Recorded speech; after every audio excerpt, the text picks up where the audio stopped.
Ompi amsaibai khobjak tisa rangsa kamingni ketal ekalaibo rwngnok tangjagmani no. Purbo Asukthani MP Boromgonangjak Kirti Singh Debroma tai Boromgonang MLA Pathanlal Jomatia tai Boromgonang MDC Sodagor Koloi no khobui tai Tipramo thani juda juda adong thangi manjakha tinini Ompi amsaibai khobjak tisa rangsa kamingni ketal ekalaibo rwngnok visit khlaithanio. Nainade chini koktibini bisingtei o mangphlino Purbo Asukthani MP Boromgonangjak Kirti Singh Debroma tamo sawi khnarekha visit khemani yagulo.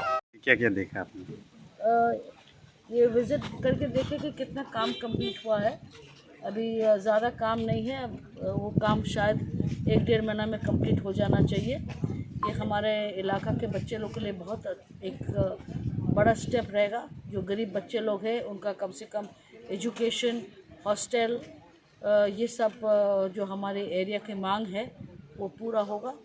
तो अभी जैसे ये complete होता है देखते हैं। हम लोग सब हमारे MLA साहब यहीं के बहुत कोऑपरेशन कर रहे हैं, जितने ऑफिसर्स हैं बहुत कोऑपरेट कर रहे हैं। तो we are waiting for the school to get completed and all the best to this region OMPI for letting the school come to your area. कब तक इनॉग्रेशन हो जाएगा मैम? ये आपके लोग तो बोल रहे हैं कि ये 15 तक हो जाना चाहिए। So I am keeping my fingers cross कि 15 तक हो जाना चाहिए। ये आपके डिपार्टमेंट के आदमी लोग हैं जिसको काम कंप्लीट करना है। मैं तो फिर आऊँगी इंस्पेक्शन करने के लिए। Thank you.